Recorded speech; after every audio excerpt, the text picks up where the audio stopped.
Di tengah hutan yang lebat, di mana angin berbisik dan daun-daun menari, hiduplah seekor singa tua bernama Raja Rakas. Para hewan hidup di bawah aturan raja mereka. Ia pernah gagah dan ditakuti, tapi kini usia telah menggerogotinya. Ia tak lagi mampu menjaga hutan sendiri. Sang raja merasa ia butuh penasihat baru. Maka ia pun membuat sebuah pengumuman. Dengarkan aku, penghuni hutan.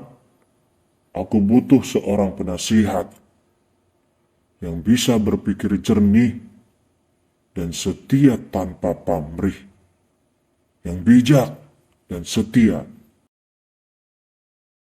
Kabar itu menyebar cepat. Banyak hewan mencoba peruntungan. Kancil, burung hantu, bahkan kura-kura.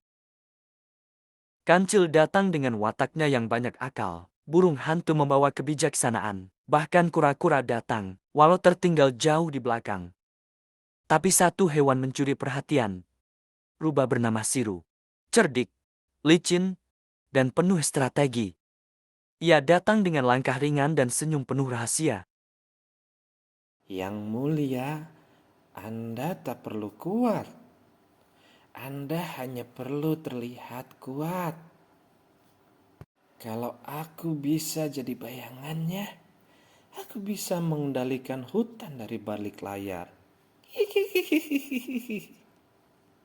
Siru berhasil. Dengan kepintaran dan kelicikannya ia membuat raja percaya bahwa semua ide bijak berasal dari sang raja.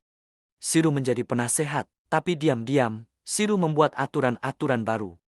Lebah diberikan tarif pajak karena madunya. Kelinci dilarang bermain. Lalu hutan selalu dijaga oleh serigala. Penjaga hutan yang tak lain adalah temannya Siru.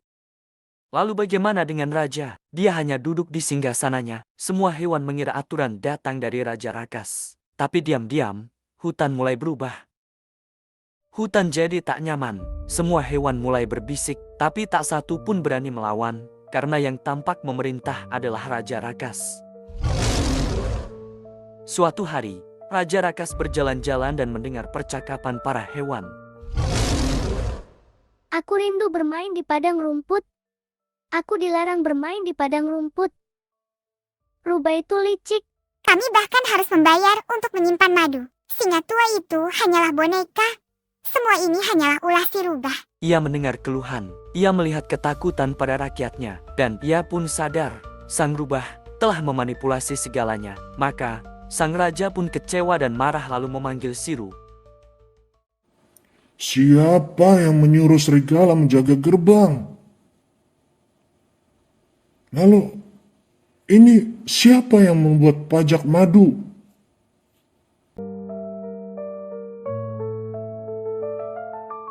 Saya hanya mengikuti perintah Anda, Yang Mulia.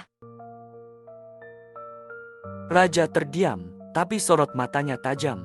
Matanya mulai bersinar, bukan karena kekuatan, tapi karena kemarahan. Esok harinya, Raja Rakas mengumpulkan semua hewan. Mulai hari ini, semua aturan Siru dibatalkan.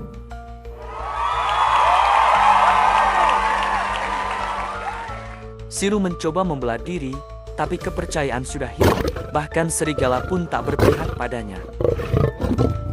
Akhirnya, Siru rubah licik itu diusir dari hutan. Ia berjalan sendirian, ditemani bayangannya. Rubah itu diasingkan ke pinggiran hutan. Ia duduk di bawah pohon, menatap bayangan panjang tubuhnya.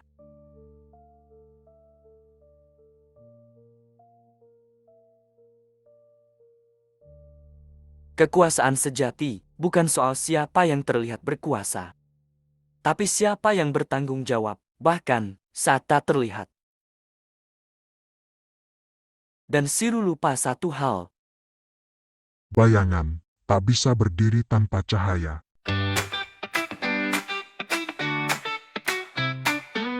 Raja Rakas singgah hidup di hutan lebat. Ia sudah tua, butuh teman yang hebat.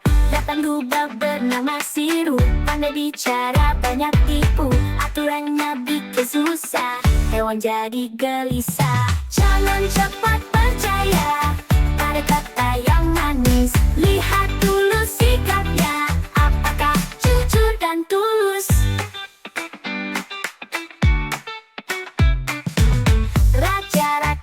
sadar, Siru harus pergi jauh.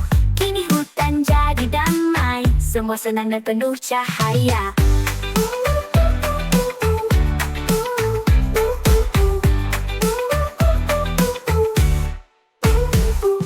Raja Rakas pun sadar Siru harus pergi jauh. Kini hutan jadi damai, semua senang dan penuh cahaya.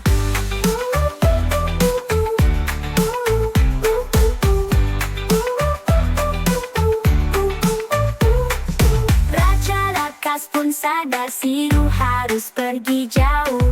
Kini hutan jadi damai, semua senang dan penuh cahaya.